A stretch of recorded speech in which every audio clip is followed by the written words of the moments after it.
ఏ మూల ఏ సంఘటన జరిగినా సరే అక్కడ ఒక శ్రీకాకుళం జిల్లా వాసి ప్రభావితం అవుతా ఉన్నాడు. ఈ రోజు అక్కడ ఇరాన్కి, ఇజ్రాయెల్కి, అమెరికాకి యుద్ధం జరుగుతూ ఉంటే ప్రపంచం మొత్తం పెట్రోల్ లేదని, గ్యాస్ లేదని, డీజిల్ లేదని బాధపడతా ఉంటే మన జిల్లా ప్రజలు మాత్రం అక్కడ ఉండి ప్రాణాలు అరచేతిలో పెట్టుకొని బ్రతుకు జీవుడా అని చెప్పి కాలం వెల్లదీస్తున్నటువంటి పరిస్థితి మనందరం చూస్తా ఉన్నాం మనం. మరి ఈ రోజనే కాదు, అక్కడెక్కడో రష్యా ఉక్రెయిన్ యుద్ధం జరిగితే మన జిల్లా వాసులు మరణించారు. కరోనా వచ్చి ప్రపంచం మొత్తం స్తంభించిపోతే ప్రపంచవ్యాప్తంగా శ్రీకాకుళం జిల్లా వాసులు మరణించారు. అక్కడెక్కడో యూరోప్ లో, పోలాండ్ లో రోడ్డు ప్రమాదం జరిగితే ఈ శ్రీకాకుళం జిల్లా వాసి మరణించినటువంటి సందర్భం చూసాం. మరి ఇలాంటి పరిస్థితులు కొన్ని దశాబ్దాలుగా మనం చూస్తూనే ఉన్నాం. మనం ఎవరైనా ఒక నాయకుడు రాకపోతాడా? ఎవరైనా ఒక నాయకుడు మా జిల్లాని అభివృద్ధి పదంలోకి తీసుకెళ్ళకపోతాడా? ఎవరైనా ఒక నాయకుడు మా జిల్లాని ఇతర జిల్లాలతో సమానంగా అభివృద్ధిలోకి తీసుకొని రాగలనని చెప్పి 1,00,000 కోట్ల కళ్ళతో ఎదురు చూసినటువంటి సందర్భంలో ఒకే ఒక్కడు ఈ రాష్ట్రంలో ఆ చివరి నుండి ఈ చివరి వరకు వర్షాన్ని లెక్క చేయలేదు, ఎండను లెక్క చేయలేదు, చలిని లెక్క చేయలేదు, కీటకాలను లెక్క చేయలేదు, ఆరోగ్యాన్ని లెక్క చేయలేదు, కుటుంబాన్ని లెక్క చేయలేదు. ఎండకు ఏటి వానకు తడిచి ఈ రాష్ట్రంలో ఉన్నటువంటి కోట్లాది ఇళ్లకు వెళ్ళాడు. ఆయన ఇళ్లకు వెళ్ళి ఆగిపోయాడా? లేదు. ప్రతి ఇంటికి వెళ్ళి వాళ్ళ గుండె చెప్పులున్నటువంటి నాయకుడు మన నాయకుడు శ్రీ వైఎస్ జగన్మోహన్ రెడ్డి గారు అని చెప్పి సందర్భంగా మీకు అందరికీ మనవి చేస్తా ఉన్నాను నేను. మరి ఈ రాష్ట్రంలో ఆ చివరి నుండి ఈ చివరికి అందరి కష్టాలు చూసి మన జిల్లాకు వచ్చిన తర్వాత మరి ఈ జిల్లాకి ఏం చేయాలన్నటువంటి ఆలోచనలో ఆ రోజు పాదయాత్ర సమయంలోనే ఒక చక్కనైనటువంటి బ్లూ ప్రింట్ ని తయారు చేసుకోవడం జరిగింది. ఇక్కడ ప్రజలు చూస్తే ఎక్కడికైనా సరే వలస వెళ్ళి అక్కడెక్కడో చేపల వేట చేయటం, అక్కడెక్కడో పెట్రోలియం కార్పొరేషన్ లిమిటెడ్ లో పనిచేయడం, అక్కడెక్కడో పోర్టులో పనిచేయటం. మరీ అన్యాయం ఏంటంటే మన పక్కనే ఉన్నటువంటి ఒరిస్సాలో పారాదీప్ లో పోర్టు ఉంటే ఆ పోర్టులో కూడా మన జిల్లా వాసులు పనిచేసుకోవడం నిజంగా మనకున్నటువంటి దురదృష్టం. మరి వీటన్నిటికీ సమాధానం చెప్పాలని, వీటన్నిటినీ తోసిరాజని ఇదే జిల్లాలో పోర్టు కట్టాలని, ఈ పోర్టు గురించి ఎన్ని సంవత్సరాల నుంచి వింటున్నాం మనం? 50 సంవత్సరాల నుంచి వింటున్నాం. నేను పుట్టుక ముందు నుంచి వింటున్నాను. ఇక్కడ ఇదిగో బావనపాడులో పోర్టు కడతారని చెప్పి మా ఊరు నడిబొడ్డు నిలబడితే అక్కడ కనిపిస్తా ఉంటది మాకు. ఏదిరా పోర్టు అంటే కేవలం మాటల మీద, కేవలం కాగితాల మీద, కేవలం సముద్ర అలల మీదే పోర్టు తప్ప దాన్ని నిజం చేయలేకపోయారు. కానీ ఈ రోజు బ్రహ్మాండంగా శరవేగంగా సగర్వంగా నిర్మాణం జరుగుతూ ఉందంటే అది మన నాయకుడు శ్రీ వైఎస్ జగన్మోహన్ రెడ్డి గారు వాళ్ళని చెప్పి మీకు అందరికీ మనవి చేస్తా ఉన్నాను నేను. మరి ఇన్ని కష్టాలు వచ్చి ఇప్పుడే మూలపేట వాళ్ళు పైకి వచ్చి ఇంకా వాళ్ళ బాధల్ని ఏకరు పెడితే అందరికీ రిప్రజెంటేషన్ ఇచ్చారు. ఇంటింటికి వెళ్ళి వాళ్ళకి ఆ రోజు పెట్టుకున్నాడు. ఇంటింటికి వెళ్ళి నచ్చ చెప్పాం, కాలు పట్టుకొని చెప్పాం. ఎవరో ఒకరు త్యాగం చేయకపోతే ఈ జిల్లా ముందుకు రాదంటే సగర్వంగా నిజంగా వాళ్ళందరూ కూడా పెద్ద మనసుతో భూములు ఇచ్చి ఆ గ్రామాన్ని సైతం అక్కడి నుంచి ఇక్కడ మారడానికి అంగీకరించినటువంటి వాళ్ళందరికీ ఒక్కసారి మీ కష్టాల మధ్య మనందరూ కూడా కృతజ్ఞతలు తెలియజేద్దామని చెప్పి మీకు అందరికీ మనం చేసుకుంటా ఉన్నాను నేను. ఇన్ని కష్ట నష్టాలు కోర్చి పోర్టును గ్రౌండ్ చేస్తే ఈ రోజు వచ్చి అంటాడు ఇది చంద్రబాబు చలవ వల్ల. అల్లా భోగాపురం పోర్టు దగ్గర ఎయిర్పోర్ట్ దగ్గరికి నిలబడి ఉంటాడు ఇది చంద్రబాబు చలవ వల్ల. నేను అడుగుతా ఉన్నా, నేను ఈ కింజరాపు కుటుంబ సభ్యులకి ఒక్క కింజరాపు వాళ్ళంటే సరిపోదు, కీర్తి చోరుడు కింజరాపు కుటుంబ సభ్యులకి అంటా ఉన్నా. నేను ఏమంటాను?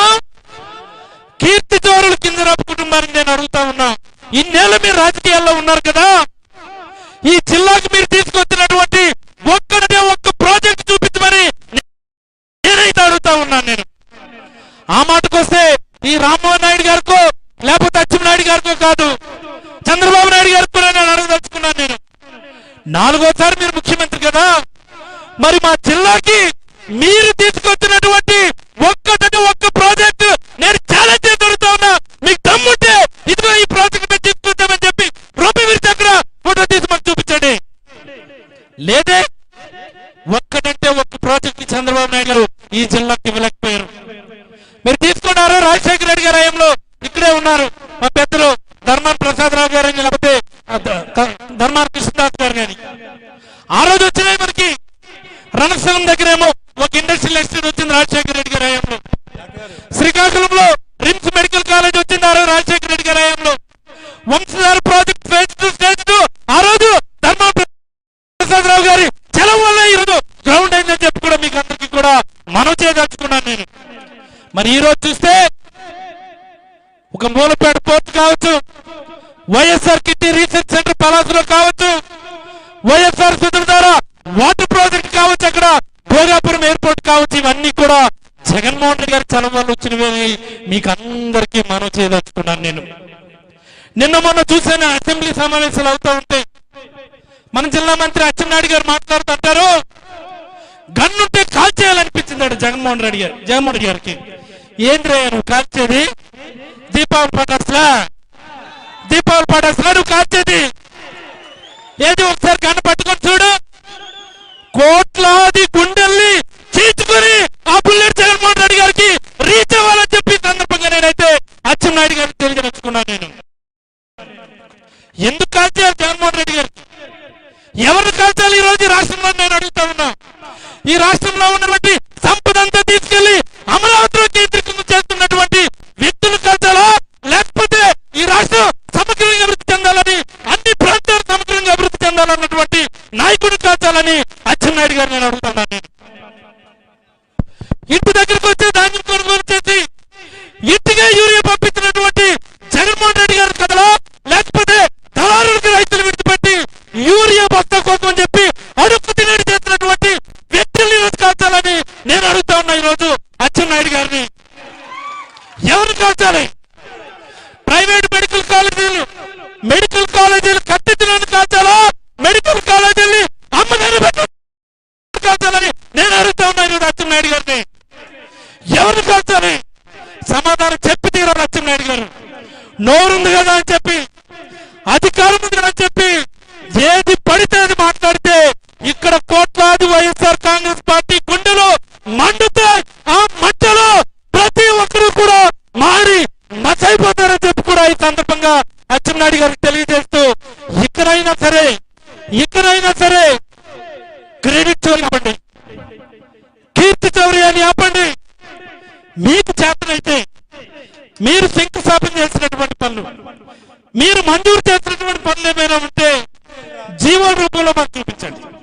ఇదిగో మేము ఇచ్చాము ఈ జీవో, ఇదిగో మేము డబ్బులు ఇచ్చాం, ఇదిగో మేము శంకుస్థాపన చేస్తామని చెప్పి చూపించి మీ డబ్బు మీరు కొట్టుకోండి తప్ప జగన్మోహన్ రెడ్డి గారు ప్రారంభించినటువంటి, జగన్మోహన్ రెడ్డి గారు మొదలు పెట్టినటువంటి పనుల దగ్గరికి వెళ్ళి మీరు వెళ్ళి నిలబడి ఫోటోలు దిగితే, హెల్మెట్ పెట్టుకొని ఫోటోలు దిగితే స్టైల్ గా ఉంటుంది తప్ప ఆ క్రెడిట్ మీకు ఎట్టి పరిస్థితిలో కూడా రాదు అని కూడా మరొక్కమారు తెలియజేస్తూ, చాలా మంది పెద్దలు ఉన్నారు.